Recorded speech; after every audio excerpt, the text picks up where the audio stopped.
I'm Mr. Rosansky. A truth is to be broached today. A deep-rooted disdain exists towards passive voice. In my circle, and I recognize that it is a very niche circle, a circle that has a distinct opinion about something like this topic, a circle blessed in academia. In my circle, the word is that the writers who shall be remembered are the writers who avoid such toiletries as passive voice. Passive voice is used for nothing good, they say. It must be avoided at all costs. So much so that the SAT's writing and language section, you can often find the right answer for certain question types by avoiding passive voice. Microsoft Word hits passive voice with some passive-aggressive blue squiggles to urge the writers to reconsider. I don't really agree with them. If it is so terrible, how did passive voice get worked into writing in the first place? Like, that they are endowed by their creators with certain unalienable rights?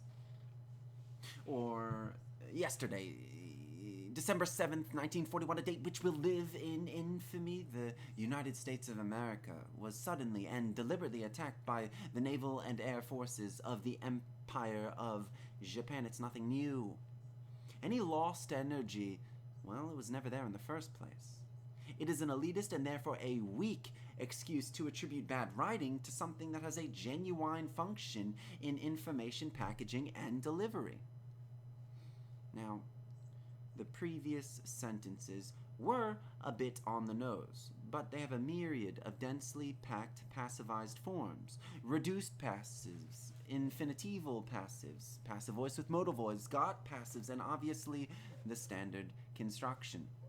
They are there so that we can refer to them when we have the construction under our belt. So before we can get into how writers use passive voice, and in turn what passive voice can do for our own writing, we must understand how to form it.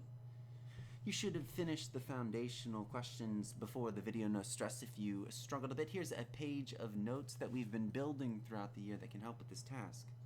Make sure that you have it. Here is page 35. See a need, fill a need. This page probably should have existed a long time ago, though. We have the general.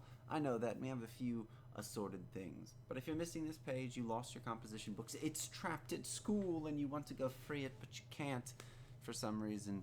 Here it all is. Something to help you out a bunch. Freeze the video if you have to. Take screenshots of it so that it's saved forever. The general categories: aid, communication, and understanding. This page contains tests to help determine the part of speech of the word that you're questioning. We know a lot about pronouns. Try to only pick a pronoun if it's something that you can find on page 8, 9, or 10.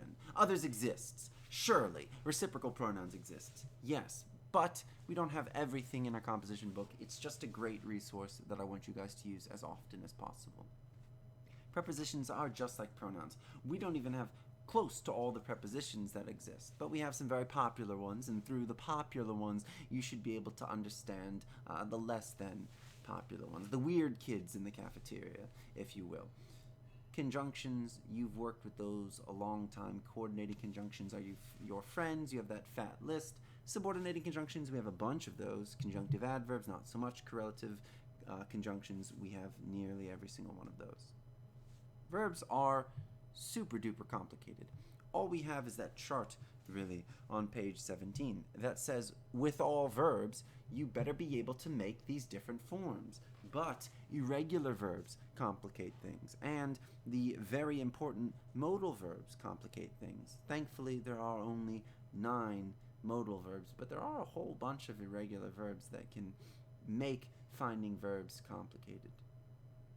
Nouns, I love this section about nouns. I don't want you to copy it down right now because we're just going to have a day dedicated to the funness of nouns and how determiners can help you determine if something is or isn't a noun. Do get adjective, adverb, and interjection. I'm pretty sure we already have those two. But get adjective, get adverb if you don't have it, and interjection, that's not going to come up nearly ever. Adverbs, probably going to be ending in ly, which is comfortable. Adjective, find the noun it modifies. You better be able to find the adjective, adverb, or verb something is modifying if you're calling it an adverb. With the notes noted, we can move on to the task that a lot of you probably already did easily. Remember timestamps at the bottom. We have shall. That's one of those modal verbs. We cannot actually make different forms in it. No conjugations exist. It just is shall. If we didn't want shall, we would use something else. The other modal verbs, can, could, may, might, will, would, shall, should. You have all of those in your composition book, though, which is nice. So, verb. By is the preposition of the day for passive voice. It's not always present in passive voice, and that's something that we're going to talk a lot about moving forward, but it can be there. Desk. I want to fill those noun notes in more, because it says that there are going to be things that are circled, but there aren't anything circled yet. Things to come. Something to keep you excited about. Yearning for more class. Desk is a noun.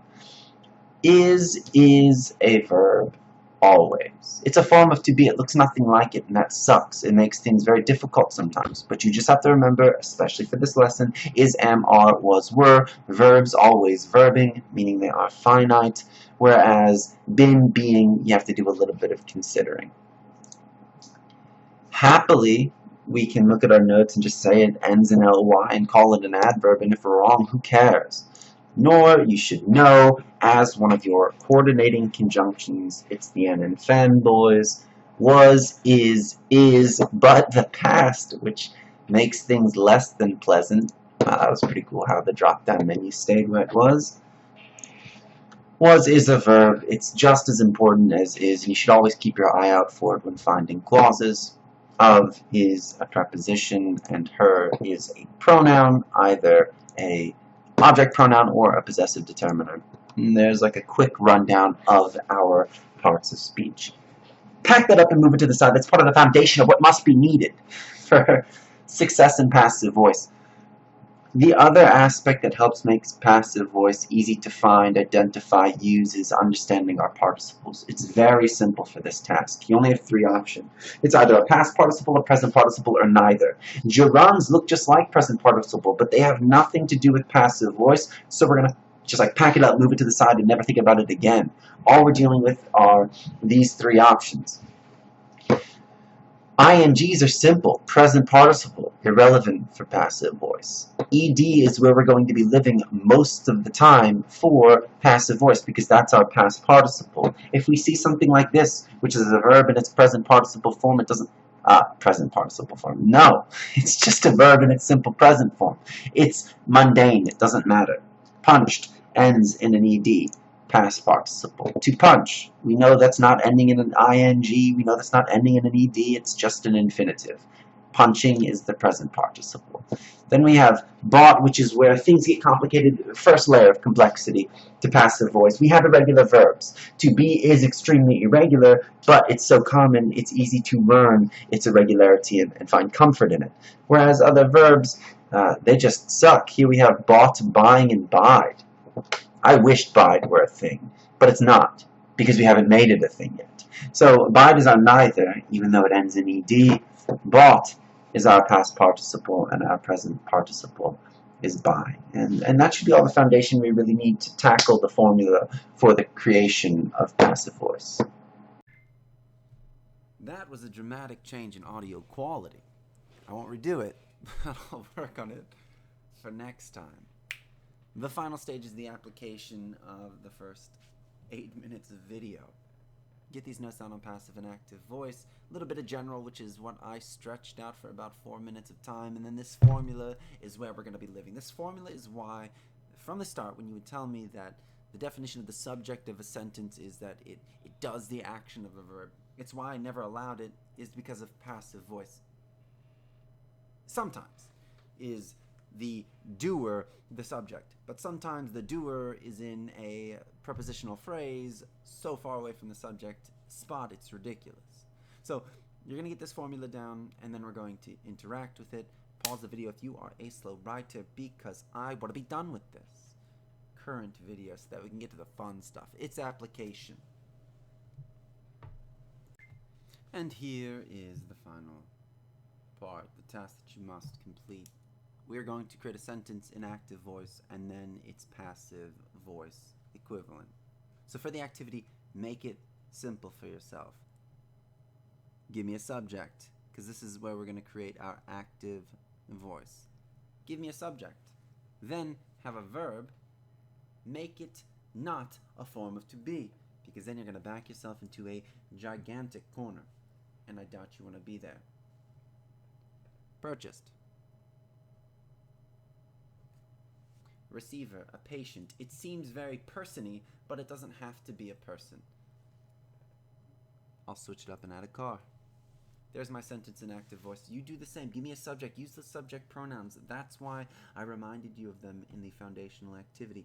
Have it a verb. It's got to be transitive, but you don't need to know that. All you need to do is kind of set something up like this. Verb, receiver, patient. Doesn't have to be a person, though. I have a car, and we are not in a Michael Bay movie. Therefore, everything's fine. Now, for its passive equivalent. The same exact sentence. All you do is you take the receiver, the patient, you put it at the front. So, I'm leading with a car now. Then you add a form of to be. That form of to be should match the time of the first sentence. So that is the simple past. So, I'm going to write the simple past. Then I am using the past participle of that original verb. Purchased slides down because it is not irregular. Then I add by, because that is the start of our by phrase, and then I slide over the old subject, but I can't use she anymore. She has to become her. If you don't like the use of pronouns, make it a name. Let's just pick some random name, and that's what we're working with. You are doing that quite simply for the assignment. No, I don't wish to complicate things. I just want this to help. I think that was self-explanatory. But if you want the steps written out, here they are, right beneath the formula for passivization. Once again, this is something I'm very proud of. I wrote out the steps. You follow them. Here is another example sentence. Right now, you should just take a peek at it and take a guess if it is in passive or active voice. Take a moment to look for some of those key indicators that enable you to know what you're working with, and then we're going to flip it to the other one. Your big clues should be a form of to be, a past participle, and a by phrase. We're working in passive voice. So if I just exactly what you're doing for the activity in Google Forms, we're just going to do it a second time. Heck, maybe I reconsider and do it a third time. This thing is in a by phrase. That is going to be moved to the front. This construction, I need to get rid of the to be and change the past participle to express the correct time. Since is in the present, broken has to change to breaks. Then this thing that was once the subject becomes the object.